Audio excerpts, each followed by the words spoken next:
como dicen, no afecta 1 a 2% de la población. Entonces, tiene diferentes incidencias. También puede aparecer en niños, muy ancianos, lo común es que aparezca entre los 20 y 30 años. A veces no podemos definir exactamente cuál es la causa, si es hereditaria, infecciosa, farmacológica, traumática, ambiental o psicológicos. Pero sí, cada vez se demuestra más que tienen componentes genéticos, es decir, hereditarios. Entonces es lo más común como causa desencadenante de la psoriasis. Lo que pasa es que uno puede tener los genes dormidos y como cualquier enfermedad por ciertos eventos externos, estos pueden despertar y desencadenar. Entonces, ¿qué es la psoriasis? Es una enfermedad multifactorial, generalmente genética, que va a afectar a entre los 20 a 30% de la población y el 1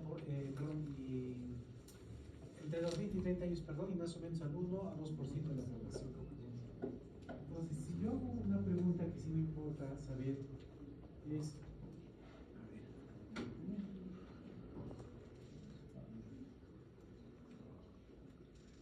acá me están matando David Almanza. Presente, doctor. ¿Qué pasa en la psoriasis? ¿Qué es lo que pasa en la psoriasis? Hay una descamación de células epiteliales. Es una enfermedad en la cual va a haber descamación de las células, pero ¿qué pasa para que haya una descamación de las células epiteliales? Una hiperplasia, doctor. Hiperplasia. ¿De qué va a haber una hiperplasia? De la capa germinal del Germinal. La capa epidérmica, con las células queratinocíticas, que normalmente el recambio celular ocurre aproximadamente en 30 días, como lo hemos descrito la anterior vez. En este tipo de enfermedad, por ejemplo, este recambio celular se da entre 6 y 8 días. Entonces, todas estas células queratinocíticas van a tratar de migrar a la periferia para formar esta capa córnea, que es la que se va a descamar. Entonces, en este proceso inflamatorio que se va a ocurrir en la epidermis, lo que va a ocurrir es un incremento justamente de este proceso, que al final va a llegar a formar unas capas epidérmicas con mayor, ¿no es cierto? Aparicio. A ver, ¿cuáles eran las capas de la epidermis?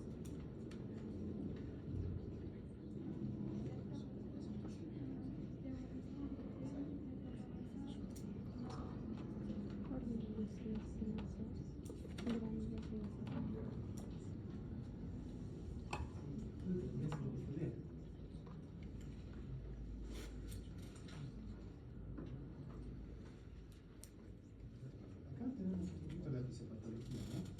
Se asume que hay procesos inflamatorios crónicos que van a llegar a la capa epidérmica, sobre todo a la epidemia de la capa basal, cuyo objetivo va a ser incrementar justamente este mecanismo de defensa con el incremento de la producción de queratinocitos, que a la larga se va a traducir en un incremento de la capa córnea, y que también es la que se va a descamar.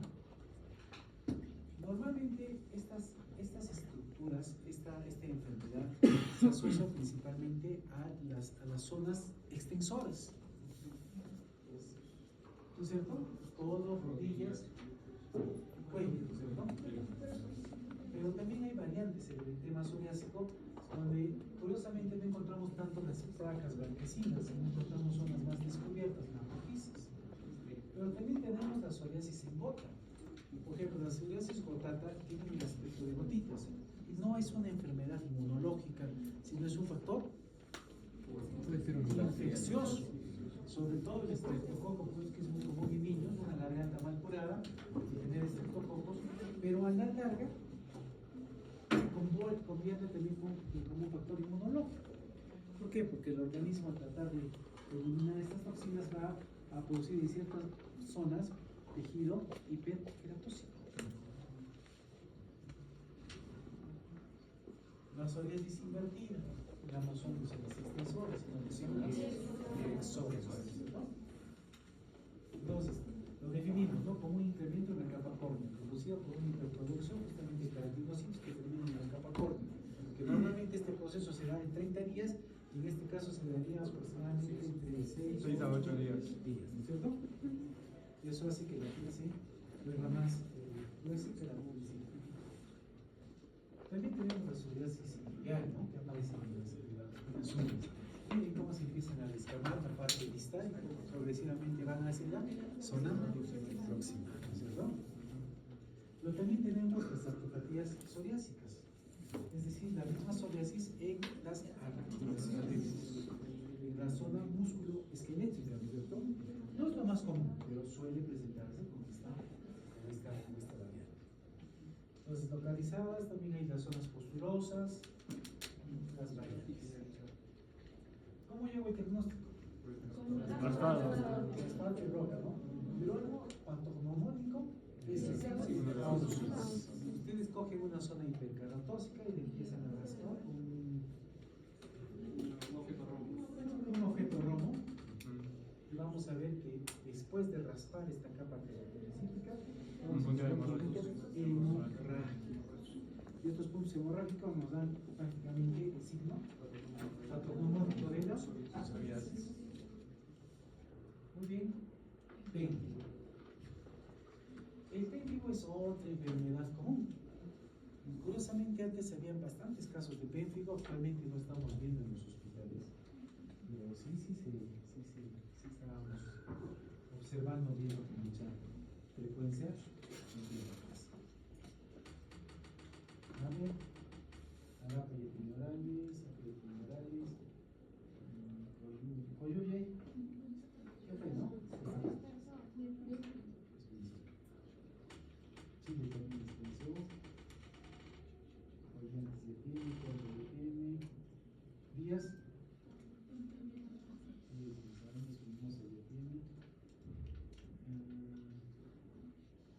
creo que es más Morales, ¿no?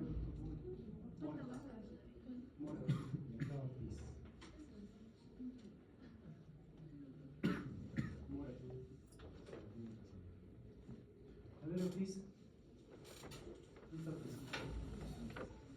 ¿Qué es el pénfigo?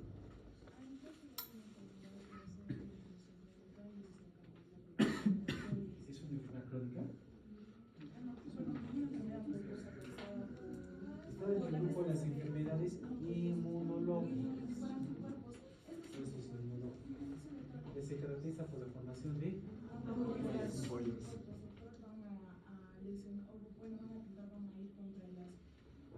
Las proteínas que no son las encargadas de la organización celular, y al destruir pues estas proteínas va a hacer de que hay espacios entre las células y estas ya no estén adheridas a la formación de ampollas.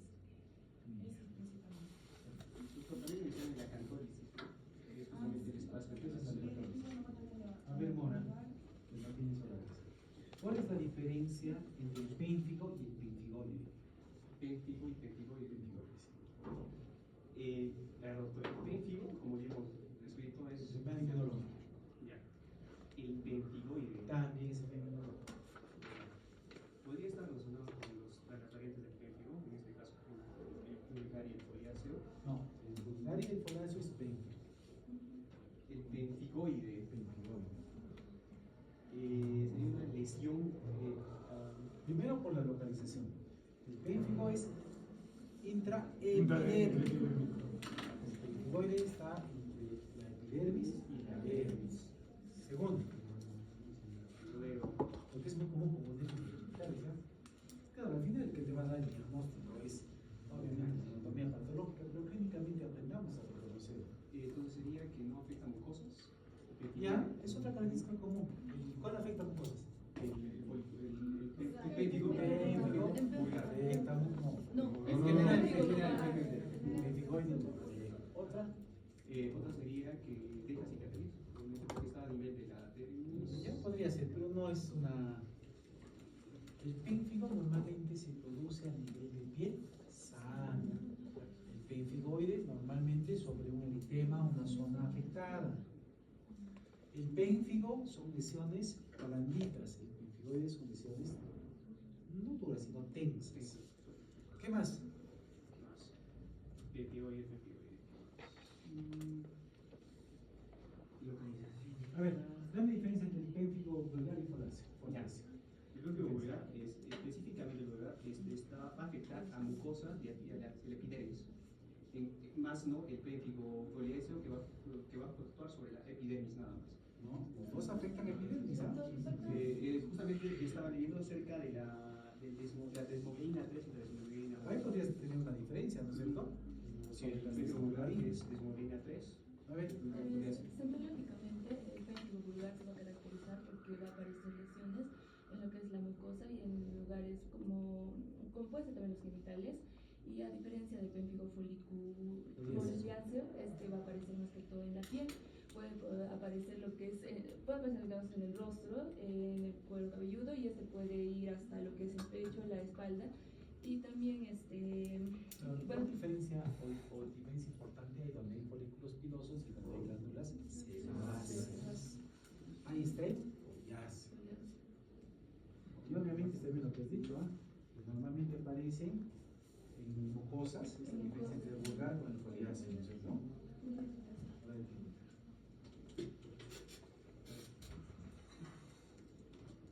¿Cuál es tu apellido?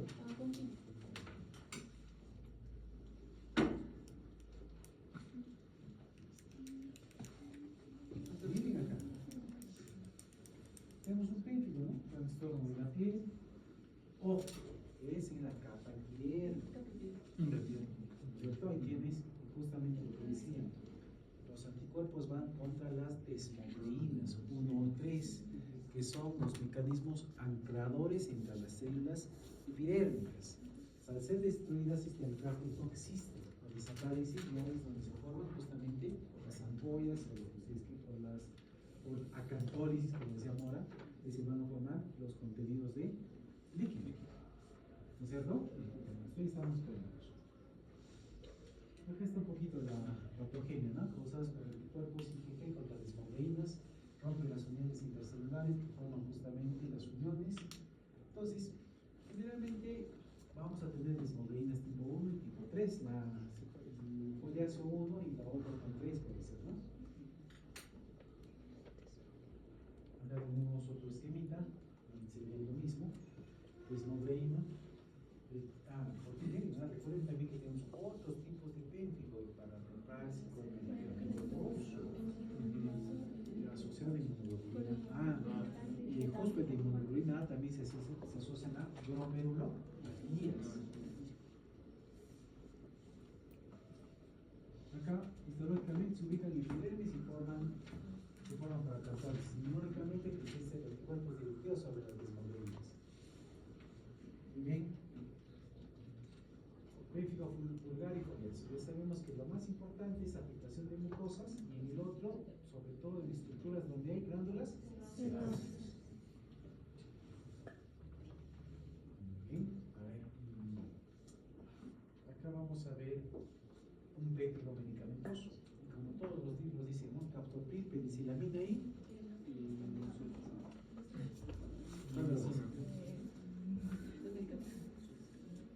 penicillamina, captopril son las más comunes en la producción de pénfigo medicamentoso. Es prácticamente lo mismo, ¿no? O sea, van a generar reacciones en el cuerpo que van a destruir justamente las desmoglinas, que son las cadenas que dejan justamente a las células epidérmicas, ¿no? Y desaparecen curiosamente cuando uno suspende fármacos, ¿no? Del pénfigo paraneoplásico. Hay algo importante en el pénfigo paraneoplásico, como su nombre lo dice, ¿no? Paraneoplásico, es decir, asociada al cáncer. La trombosis venosa, en el caso, hace 2 clases cuando tocamos en biología de los ganglios linfáticos, que les puse como ejemplo una trombosis venosa, pero el paciente no era una trombosis venosa, o sea, sí tenía una trombosis venosa, pero era caracterizado por unas adenopatías en cuello. ¿Esa trombosis es algo paraneoplásico? No, si se origina en los ganglios, tendría que ser un linfoma. O sea, era el linfoma, hace 2 clases hicimos. En un caso de un paciente de psicoane que viene con linfoma. Sí, era. Pero no viene por los ganglios linfáticos, viene Por la IgG, que es una Sí, es paraneoplásico. Sí, es paraneoplásico. Es una sustancia que tiene la ¿se acuerdan? En caso de formar tumoraciones de todo. Paraneoplásico es algo que se va a formar secundariamente o se produce por el cáncer. O sea, tiene el cáncer y lo que aparece primeramente son otras enfermedades en el cáncer. ¿Me dejo entender? Entonces, En este caso, también puede haber pemphigo paraneoplásico, es decir, encontramos lesiones de este tipo en el contexto de una enfermedad oncológica que está por detrás, que todavía no lo estamos descubriendo. La característica más común de un pemphigo paraneoplásico es el dolor. El dolor, les duele.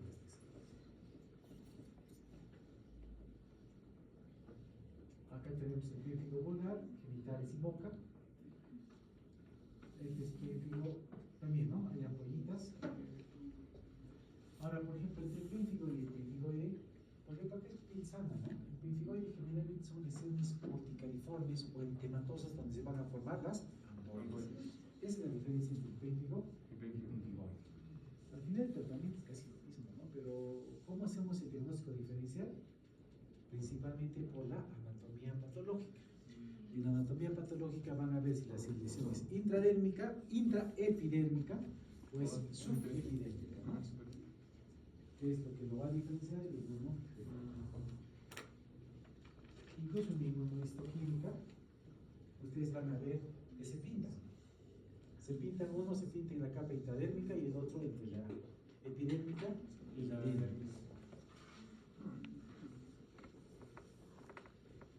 Acá tenemos un pemphigo fobiazo, caracterizado que aparecen cejas, aparecen los de la nariz, donde glándulas justamente, glándulas grasas, ¿no? Eso es algo característico, ¿no? Pecho, espalda, pero sobre piel, aparentemente sano, ¿no? El paraneoplásico, como les decía, se parece a apariciones dolorosas, dolorosa oral sobre todo. Pemphigo por inmunoglobulina A.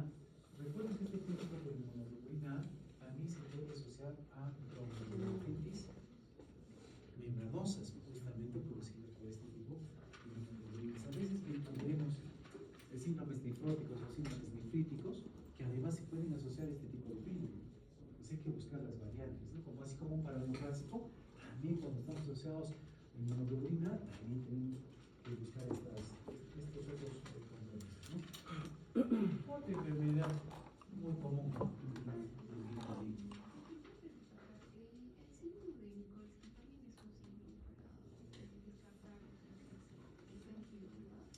Sí, hay un signo que es muy común, que es el Nikolsky, ¿no? Con el Nikolsky nosotros cogemos el dedo índice o el dedo pulgar y presionamos la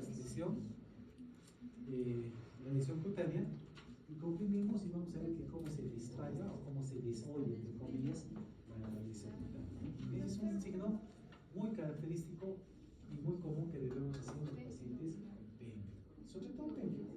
Pero no es patognomónico. No, no es patológico.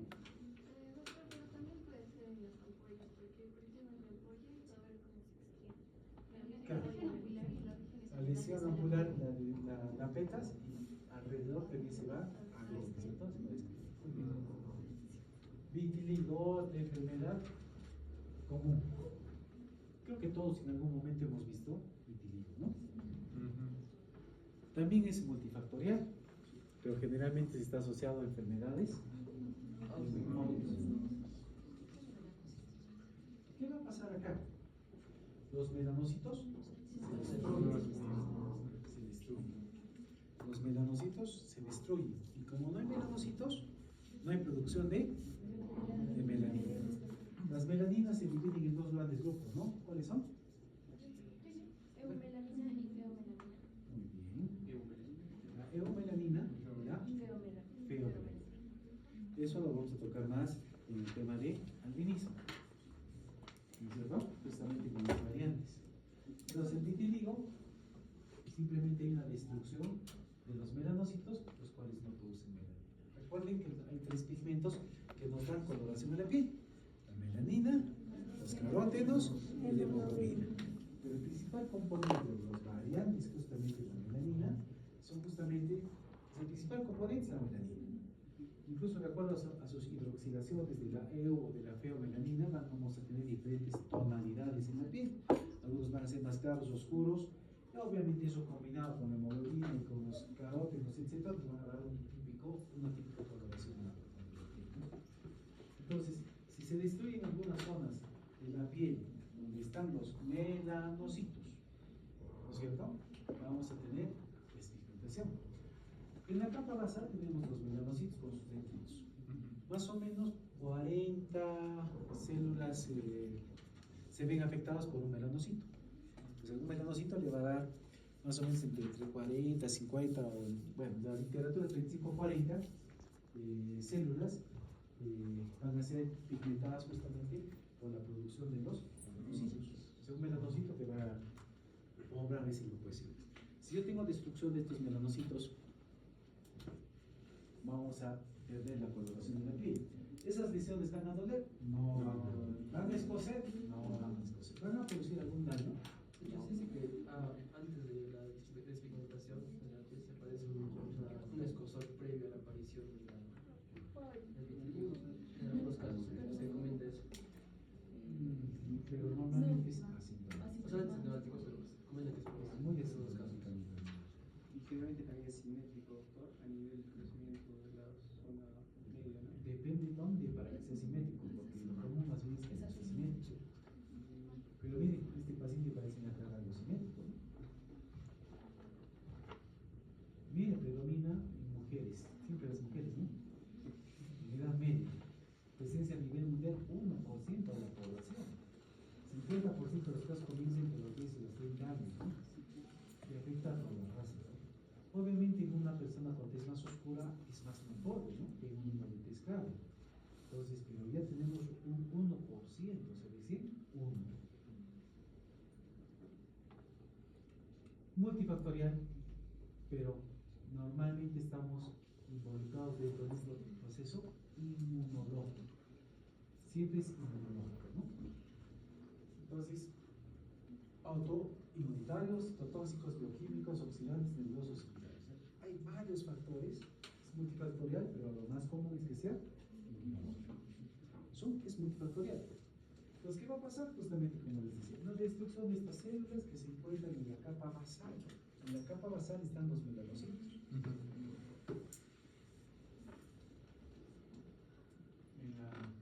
Vemos varias teorías, ¿no?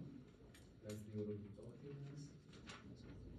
Y después vamos a aprender a describir cómo vamos a describir estas lesiones, como cuando describimos en semiología de la piel, ¿no? Tamaño, forma, bordes, prurito, dolor o algo que se asocie. Y como les digo, estas lesiones son totalmente asintomáticas. Hay una mención de 3 síntomas que van a, por así predecir el vitiligo, que son la leucotrisis, que la leucotriquia, perdón, el nervus alio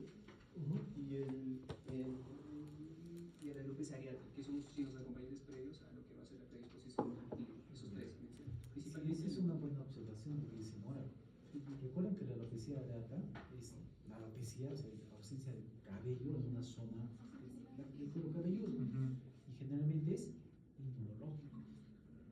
Se infiltra incluso corticoides en esa zona para que el proceso inmunológico desaparezca. Entonces, a eso asocia la leucotriquia, que son mechones blancos en el cabello por segmentos, ¿no es cierto? Entonces, posiblemente se esté asociando a un tema de vitiligo.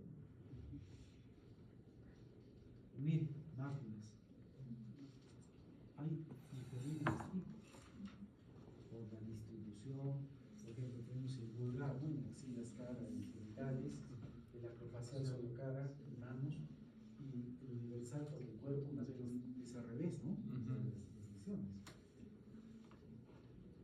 Miren, focal, segmentario, generalizado y universal.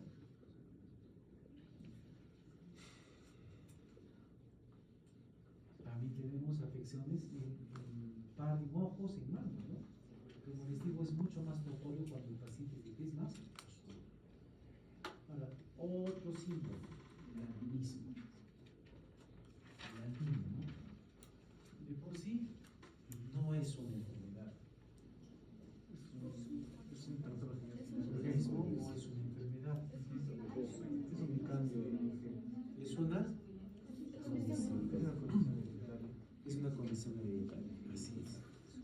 Porque, bueno, si bien tienen algunas manifestaciones inmunológicas características de ello, pero no se lo puede considerar como una enfermedad, sino como una condición. más o menos la incidencia es 1 entre 17.000 a 20.000 personas. O sea, cada 20.000 vamos a tener una persona con albinismo. ¿Ustedes han visto en Cusco albinos? Sí, sí, sí, ¿no? sí. ¿Los ven en las calles? No. ¿Por qué creen que no están en las calles? Por Ah, no, eso. pero no tienen el mecanismo protector de los rayos UV. No, no, ellos nadie. ¿Tienen melanocitos? Sí. Pero ¿cuál es la diferencia? En vitiligo no hay melanocitos. O sea, en la zona afectada, obviamente. En el albinismo sí hay. El mecanismo de producción de la melanina está afectado. O la tirosinasa. La tirosinasa es una enzima que produce los melanocitos. Los melanocitos producen su tirosinasa y esa tirosinasa va a desencadenar en todo un mecanismo que va a terminar en la... Ah, señorita Mecho.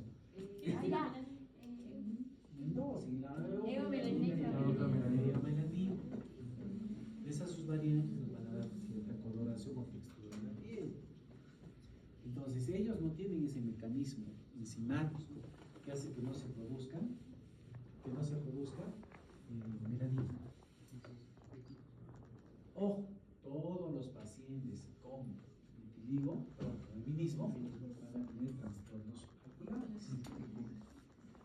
¿Por qué tenemos el iris de uno u otro color?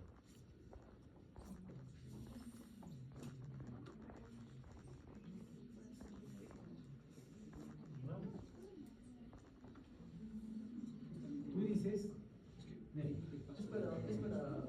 también es tuyo. Cuando dicen tienen ojos verdes, ¿qué es lo que se ha alimentado? El iris. En ellos, la mayoría de los casos está despigmentado. Justamente porque no hay coloración, no hay pigmentación. Ahora, la retina y la zona de la fobia. ¿Se acuerdan anatomía del ojo? La fobia, ¿no? La parte más hundida, donde se reconoce mejor la visión. Ese es plano. Y normalmente los receptores periféricos son los que trabajan a nivel de la retina para percibir la visión. Entonces, si no están bien pigmentados, entonces sufren mucho de patologías oculares. No ven. No, o sea, sí ven, pero ven con mucha dificultad porque la luz los molesta. Es como ustedes vayan a un ambiente donde hay demasiada luz, no van a poder ver. O sea, para ellos nuestro medio es mucha luz. Y no es que tengan fotofobia, porque fotofobia es un miedo a la luz. Ellos no tienen miedo a la luz. Tienen mayor sensibilidad a la luz, que es diferente. Y tienen nistagmo. ¿Y qué es el nistagmo? El oso van a ver de manera rápida.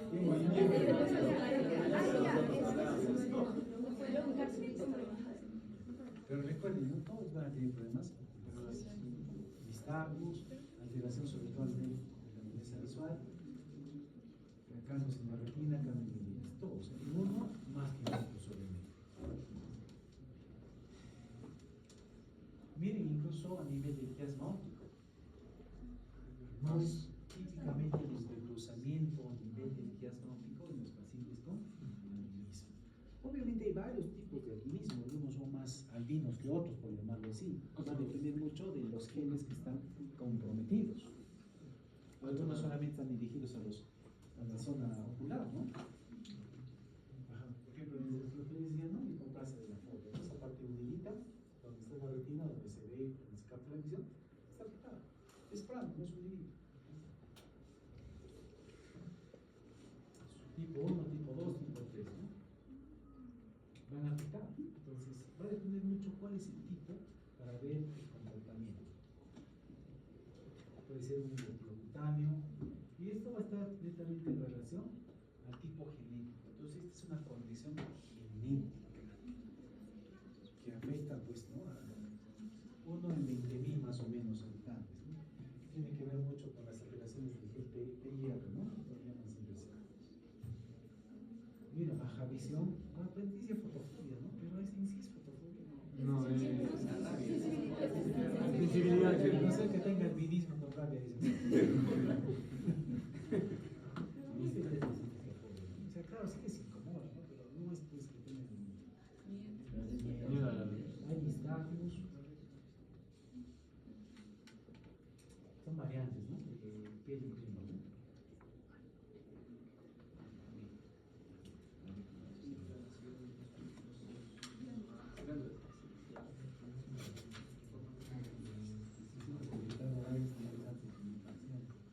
Palma. Palma. ¿Qué es el acné?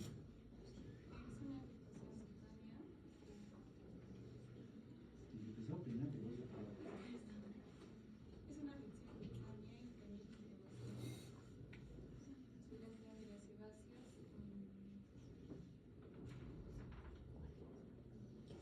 ¿Qué era una glándula endocrina y una glándula? ¿Qué es una glándula endocrina?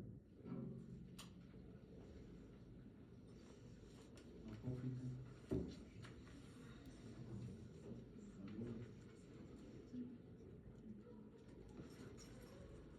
Pastor, ¿qué es el acné? Va a ser una enfermedad inflamatoria que va a producir, bueno, se va a producir debido a la glándula sebácea. Es una obstrucción de un folículo pigmenoso o la glándula sebácea. A eso se va a incrementar un proceso infeccioso y ahí se va a formar el comedón, que es el acné. Ah, por los cabellos. A ver, ¿cuáles son sus apellidos, Kitsa?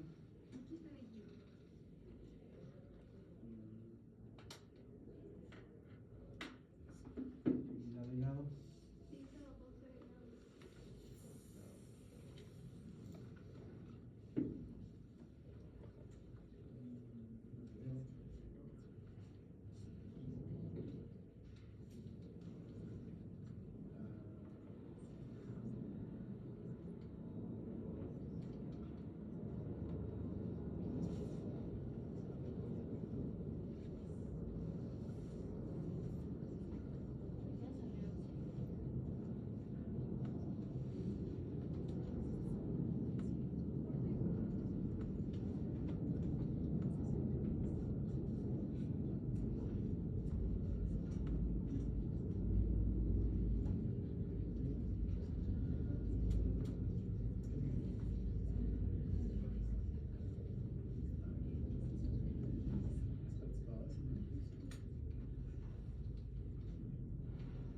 Trato de completarme todos los horarios porque ya casi todos tienen.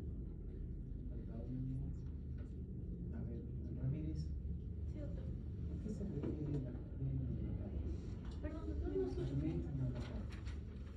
Bueno, el acné neonatal ¿Por qué se presenta? ¿Perdón? ¿Por qué se presenta el acné neonatal? Puede decirse que el acné neonatal está debido a hiperandrogenismo mayor. No, ese siempre es el cambio.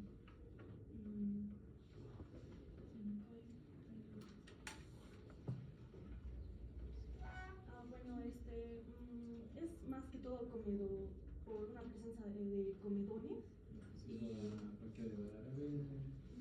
y a los primeros 3 meses de vida, doctor. No, ese es el hepatitis. También puede ser por una sobreproducción de queratina que se formaría en extinción. Ese es cargo hormonal materno. No, ese es el infantil. Ese es de los 2 años hasta los 7 años. ¿Cuál te pido?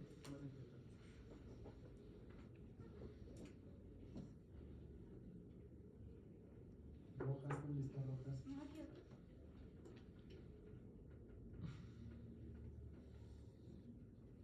Juanda, ¿no?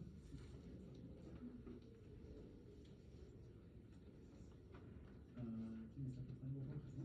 Rojas, ¿dónde está? A ver, ¿cuáles son las fases de la formación del acné? Bueno, se nos dice que para que se... Es que van a haber diferentes formas para que se forme el acné. Se nos dice que, por ejemplo, puede haber una reacción queratósica a nivel del folículo. Entonces, al presentar estas queratosis, el folículo se va a obstruir, entonces en este caso la lesión, ¿no? Por otra parte, incluso también se nos indica que una reacción inflamatoria se puede deber, por ejemplo, a la presencia de una bacteria, que es el Propionibacterium acnes, y bueno, en general se nos dice que esta bacteria actúa cuando encuentra un medio que está lleno de, básicamente, un exceso de sebo y también células foliáceas. Entonces, esta induce a lo que vendría a ser una inflamación. A su vez, son las dos como Muy bien.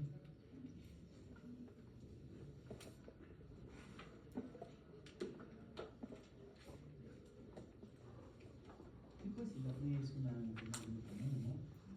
Creo que la mayoría de todos nosotros en algún momento hemos tenido acné. Y eso tiene que ver mucho con la carga hormonal. Nuestra carga hormonal es un poco muy importante. Se dan cuenta que está más homogeneizada que hormonas. ¿Las mujeres tienen hormonas masculinas? Claro que sí tienen, no como los varones obviamente, pero sí tienen. Entonces esto hace justamente alteraciones a nivel de las glándulas sebáceas, a nivel de los folículos pilosos, que hacen que justamente haya una hiperkeratosis y se obstruya el conducto de salida del folículo piloso, donde va a drenar la glándula, se puede hacer obstrucción inflamatoria de una unidad pilosebácea. Entonces ahí está la glándula sebácea que se va a tapar, no va a tener dónde ir, se va a acumular la grasa y se va a formar el comedón.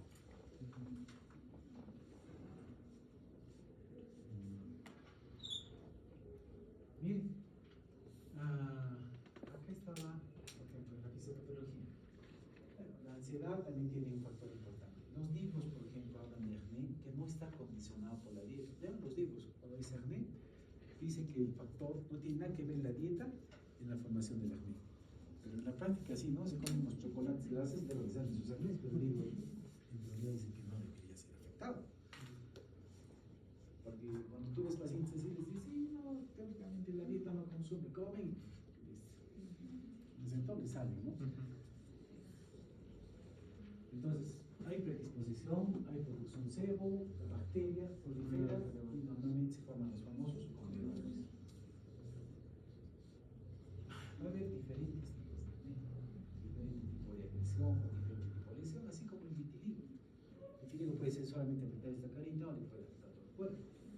Igual acá, algunos van a ser más llevaderos y algunos van a dejar más lesiones. Más común obviamente en adolescentes, ¿no es cierto? Acá está, ¿no? Formación del comedón por el acúmulo de queratina y sebo en el folículo piloso. Proliferación de la bacteria que va a tapar y va a producir justamente un proceso no inflamatorio solamente, sino infeccioso. Y bueno, y eso va a crecer. ¿Por qué creen que cuando tienen acné y van al dermatólogo o al médico en el contexto general, qué les dan? Un antibiótico. Entonces, mi fisiopatología es una acumulación de grasa porque me dan un antibiótico, ¿no? Porque justamente la bacteria se va a meter y va a participar mucho en el proceso infeccioso. Y al matar la bacteria, se supone que esto simplemente va a salir, va a drenar y se va a solucionar el tema. ¿Qué les dan? Doxiciclina o minoxiclina, ¿no? Es lo que se da, es se usa medicina o se usa algún tipo de cremas exfoliantes. Entonces acá tienen cómo se forma, ¿no? Lo normal, esto llega a toda la fase, ¿no? Hasta que llega a la pústula. Entonces es un bloqueo de los canales foliculares, porque ¿dónde nace la acné? ¿En cualquier parte del cuerpo? Sí, pero en cualquier parte del cuerpo donde haya folículos pilosos y glándulas sebáceas. ¿No han visto en ninguna parte donde no haya folículos que desaparezca acné? ¿La palma? Están mirando.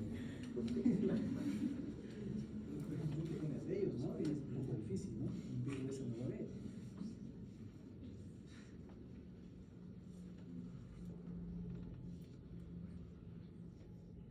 Miren acá el neonatal 0-30 días, de lactante, infantil, el preadolescente, adolescente, tenemos todas las variantes. El neonatal o el infante que normalmente está asociado a carbonoma.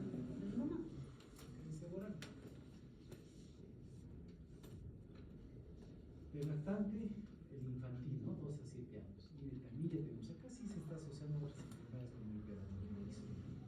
Pero ¿qué pasa en el hiperandrogenismo? Hay mayor producción de sebo a nivel de la glándula. ¿Por qué? Por estimulación de las glándulas adrenales. Puede ser Suprarrenales. un tumor, un feocromocitoma. Ya, puede suprarrenales. Puede ser suprarrenales. En el caso de las mujeres, por un quiste también ovario, ¿Y qué es el quiste ovárico? una formación salina.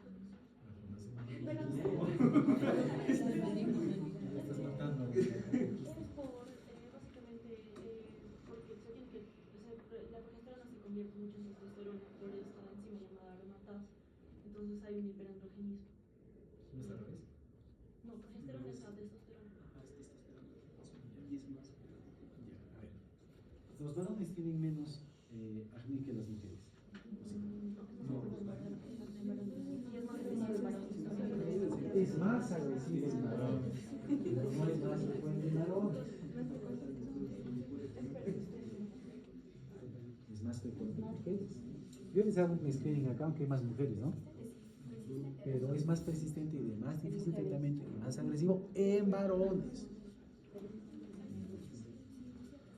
Y tiene que ver con el hiperandrogenismo, ¿no es cierto? El incremento de andrógenos.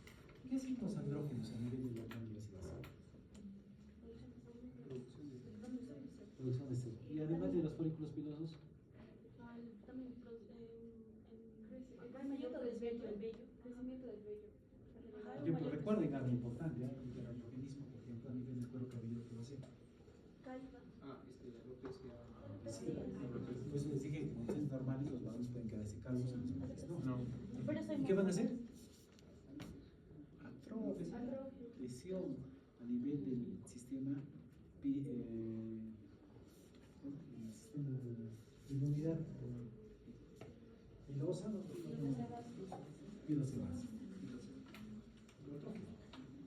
Los andrógenos incrementan la producción de sebo y grasa. Entonces, como decías, normalmente cuando las mujeres tienen ovario poliquístico, no va a haber justamente esa transformación de progestágenos a andrógenos. Por eso que las mujeres en edad adolescente, cuando están en ese proceso, cuando no hay mucha producción, van a tener mayor contenido de acné. Es más frecuente en mujeres, es más difícil de tratar en varones. A ver, creo que edad del adolescente, creo que el más común es el del adolescente, son el 85% de los adolescentes. ¿Qué pasa? Es cierto, ¿no?, que las mujeres presentaciones algunas van a ser más agresivas que las otras, pero ¿por qué normalmente o por qué en algunos casos deja cicatrices? Porque en la mayoría de los casos ellos se educan, se sofistican. Y si eso tiene conjunción particular, le va a dejar cicatrices. Yo he visto a mucha gente, tienen sus acné y están ahí rogando, como si se van a aplastar, va a desaparecer todo el proceso inflamatorio e infeccioso que dejan. Eso es lo que les deja las cicatrices. Por eso ahora hay hasta cremitas, ¿no? Para cuando tienen acné, para disimular el acné, ese punto blanco que tienen ahí. Hay cremitas, ¿no?, que lo disimulan, porque antes no había y estaban agregando para que no se les vea. Muy bien, chicos. Creo que podemos acabar con recomendaciones para la siguiente clase. ¿Cómo está, Sofía? Bueno, si pueden venir sin celulares, mejor. Pero entiendo que están un poco lejos y necesitan celulares. Los celulares van a ser resguardados por Sofía en una caja acá. No quiero ningún tipo de relojcito o un dispositivo electrónico. Pues se les estoy diciendo en esta clase.